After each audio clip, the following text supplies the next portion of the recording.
On this video, we're going to be discussing the latest increase in production from Rolex. This video is sponsored by Ferrari of Fort Lauderdale. They are the largest Ferrari dealership in the nation. So whether you're looking to purchase your first Ferrari or join the Ferrari Challenge team, contact them today or their sister location, Ferrari of Long Island, in the link below.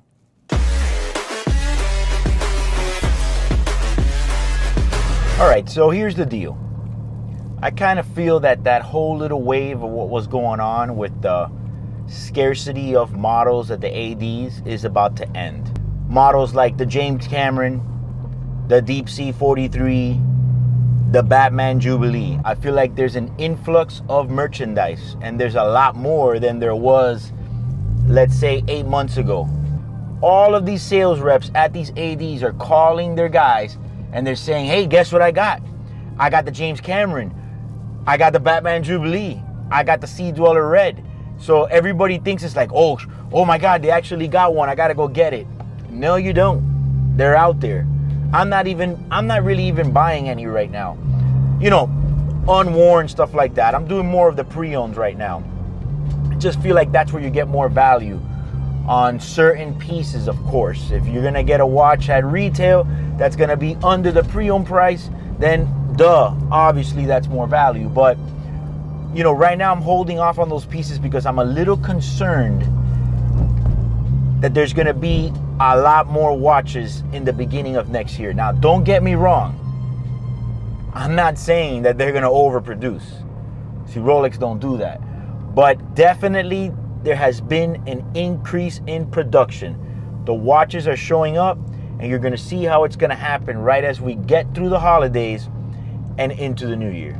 I feel like there's just an incredible supply of James Cameron. I mean, isn't that supposed to be like a special watch? I don't know. I thought, you know, it was supposed to be more of a rare piece. But there's a lot pumping out. You know, believe it or not, I'm getting a lot of people also calling me with the Daytonas. And that's when it really started to set off that alarm in my head. And I said, man, that's an increase in watches. You know, there hasn't been any watches for a little while. The ADs have been kind of dry on subs, stuff like that.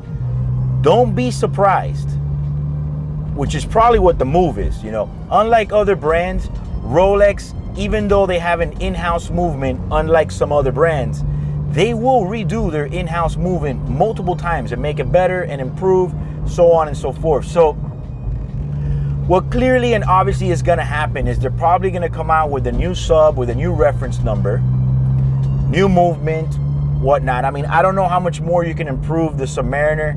It's almost a perfect watch. And just like that, they're going to start shipping.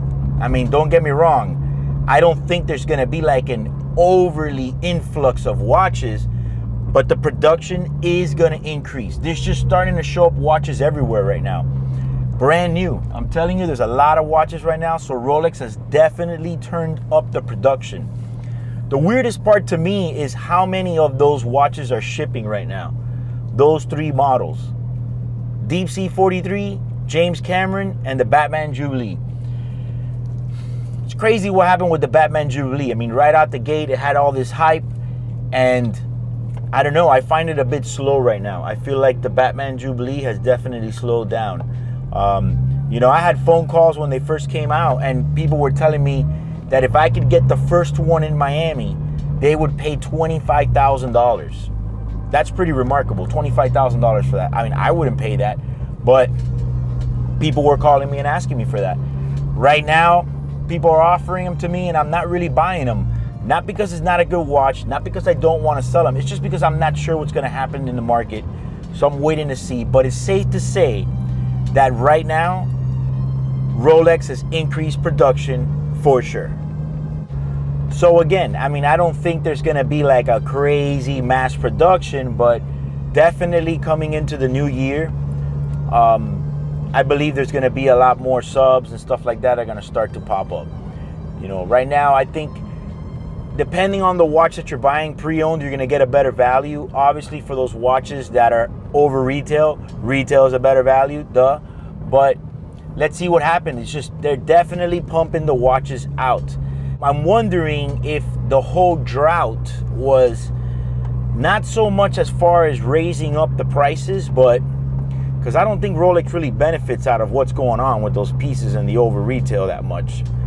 Yeah, of course, it makes the brand look good, and Rolex is the best, holds value, blah blah blah. But these ADs are suffering. They're almost like handing one little lunch bag at a time. But I don't doubt that there's some type of a revamp going on all through the board on the sports models, and then bam, here are going to be the new ones. There's going to be somewhat restrictions, but I don't know, man. If you get that phone call from your AD, beware, because those three pieces that I just mentioned right now are not so rare. And don't be surprised if there's going to be a lot more Daytonas. I mean, I don't think there's going to be an overproduction of Daytonas, but they're going to have to pump some out. I mean, they got to feed the public somehow before they get turned off. So this is more on the stainless steel sports models and some of the Datejust models. Everything else, it's sitting there. You can walk into any one of your local ADs and they got presidentials sitting there, all sorts of gold pieces sitting there. I've actually gotten a bunch of phone calls also for the white gold GMTs. So yeah, again, I'm going to go ahead and say it. I've done a couple watch market videos in the last 6-7 months. And we've talked about the prices up, down, and this and that. But I'm officially just going to go and say it right now. There's definitely an increase in production. So hopefully that trickles down and we can start getting some better values. And everyone can start getting the watch that they want and not having this whole like wait and all this drama just to get a hold of a nice piece, So the conclusion would pretty much be, is it a bad thing? I mean, it is a bad thing if you paid way over retail for any of these watches. It's a good thing because, like I mentioned, we can finally get the watches that you want and not have to suffer so much or, give your local AD representative some jobs, just to get a watch. So at this point, pretty much we'll see what happens. But feel free to comment below if you've gotten a call from your AD about any of these three watches. And don't forget to hit the notifications bell till it looks like this. And if you like this video, please like and share. Also, subscribe to our channel. My name is Eric. This is Watch Your Style.